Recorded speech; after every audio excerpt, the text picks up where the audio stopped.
And now we will learn how a delivery pharmacy would use QuickBooks to manage their deliveries.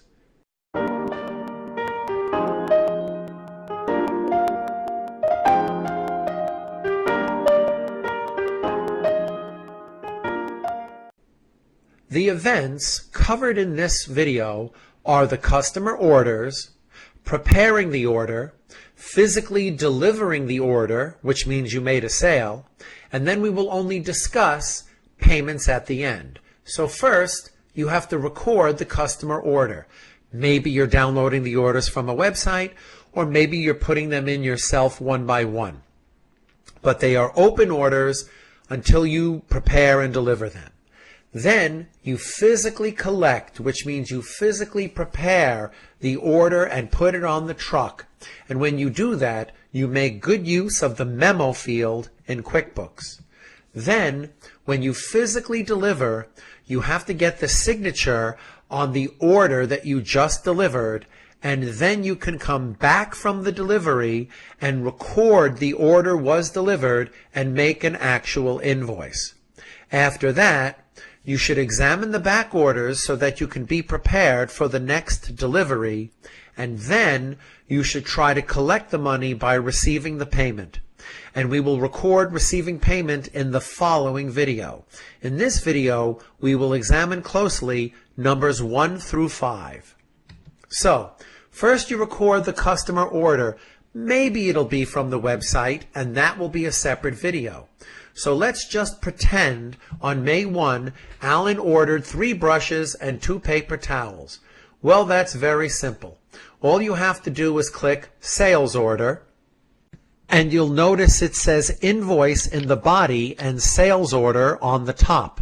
So you and I in QuickBooks know that this is a sales order, but you have to get it to print with the word invoice in order to get the client to sign it and use the signature as a request for payment. So you have to be careful to make sure that you choose the right template. The template should say delivery invoice, and on the body it should say invoice.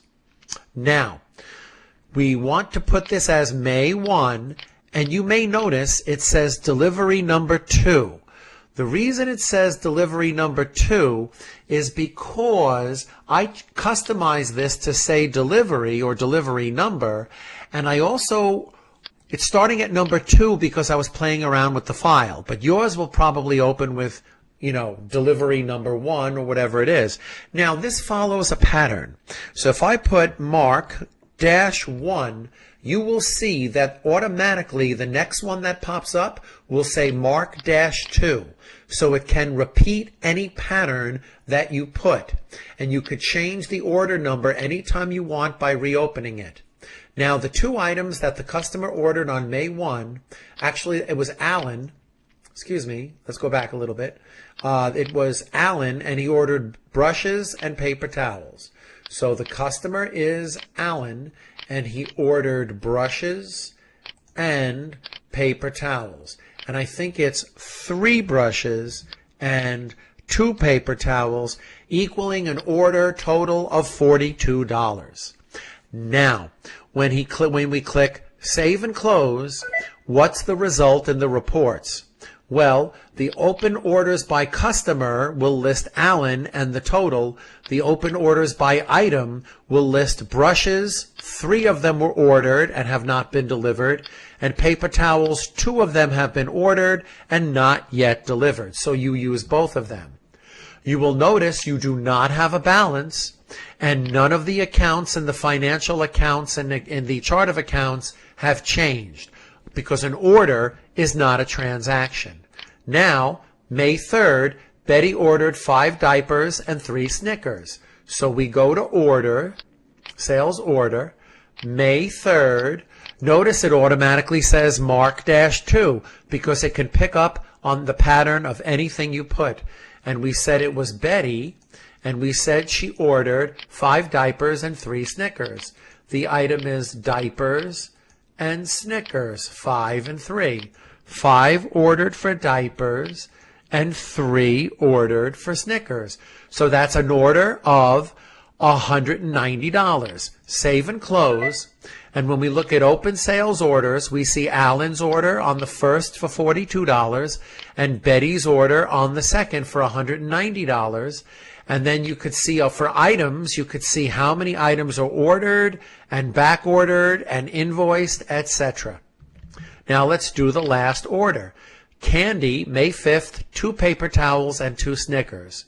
So we go here for Candy to make the order, and we put May 5th, Candy, and let's correct this nicely here.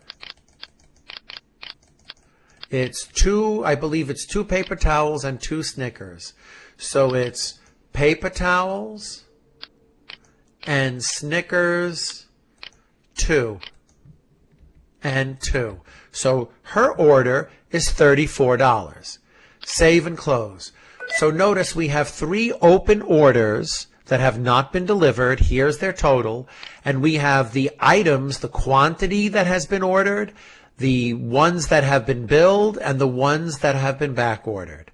Notice nothing else regarding their balance changes because we have not yet delivered the items. Now, when we physically collect and prepare the orders, we make good use of the memo field. And let's imagine that for Betty, there's only 4 diapers, and for Candy, there's no Snickers. Because that could happen, and that's a difference between what they ordered and what we're about to give them.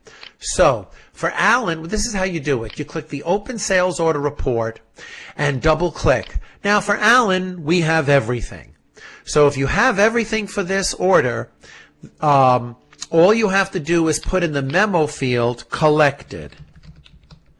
You collected the entire order, there's no problem.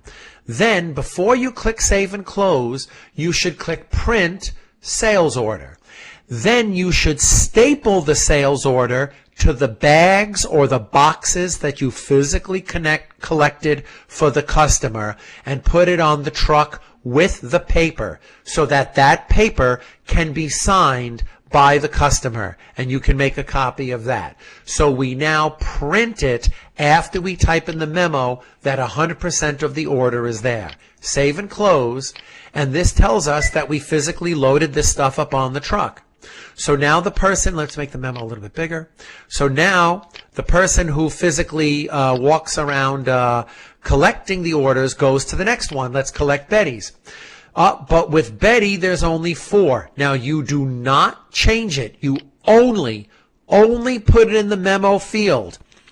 Only for diapers available.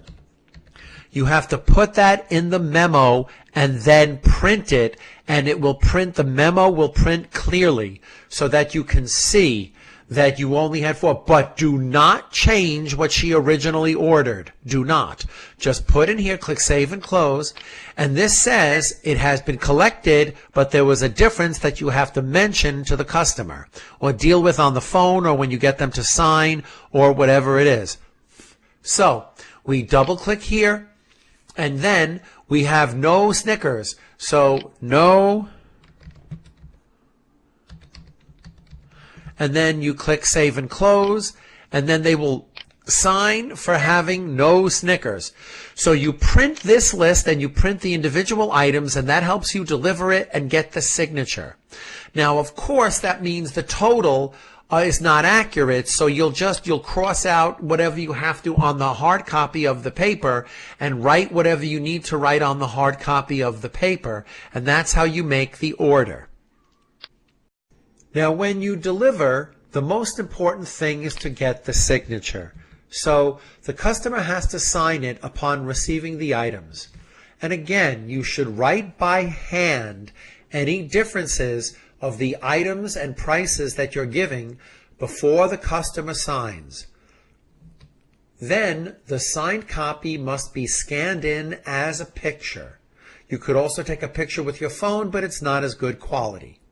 The picture must be attached to the invoice that you send via email or snail mail, And of course, QuickBooks has a feature to attach pictures to transactions or to attach any kind of files to transactions, and that will be given in a different video. So let's imagine and pretend that all three of these things were delivered on May 7th. So if we assume they were delivered, we will record the delivery, which means we make an invoice from the order. So all you have to do, again, you click the Open Sales Order Report, and you say Allen's was delivered, and you double click, and then click Invoice. And if you click Invoice from this order, all of the, what you'll first do, in the case of Allen, is you're creating it for all of the sales order because you did deliver 100%. So you click OK, and automatically all the information that was on the sales order is now in a real invoice window that's really the invoice. And of course, the memo field was copied over here. There's nothing to change except the date. You have to put the date the items were physically delivered, because that's the day that they started owing you the money. When you click Save and Close, you can see Allen's order has disappeared from the Open Sales Order by Customer report because it is no longer an open order. However, if you click the Customer Balance Detail, you can see Allen now has a balance of $42 that he owes us for invoice number 8. And you do the same thing for Betty, but with Betty you have to watch carefully. Remember, we're missing some diapers. So we double click, and then after you double click, you may notice that all you have to do is click Create Invoice. And now this time you will not put for all of the order.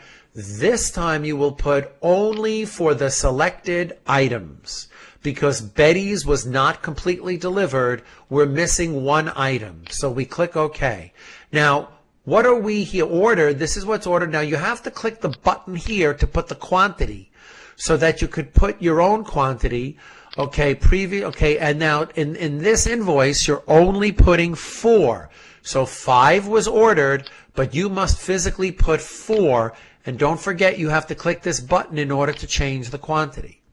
Click OK. Now notice what it shows. It shows on the actual invoice. Remember, this is now the request for payment, that 5 were ordered, but only 4 are invoiced because 4 were physically delivered. For Snickers, you're fine, and the amount that we're asking her to pay is a little bit lower than the original order. It's now down to $155. So when we click Save and Close, aha, you can see that Betty's order is still on the Open Sales Order Report. And if you double click and open it up, you can see what was already delivered and what the orders were versus what was actually billed and or assumed to be sent. So that's why it stays open until either you delete it or you deliver the other item and then make another invoice. Now, Candy, same thing. Candy, there were no Snickers. So when we create and there is a problem here. When I click the balance, you see Allen has a balance, and now Betty has a balance. And Betty's balance is a little bit lower than that order, but, oh, there's no problem. I did put the 7th. Remember, you have to put the 7th. Okay, so now they have a balance. Now, we go back to the open orders, and we double-click Candy. And we say, okay, we're going to make an invoice for Candy, only for selected items, because we did not deliver 100% of these items. Click OK.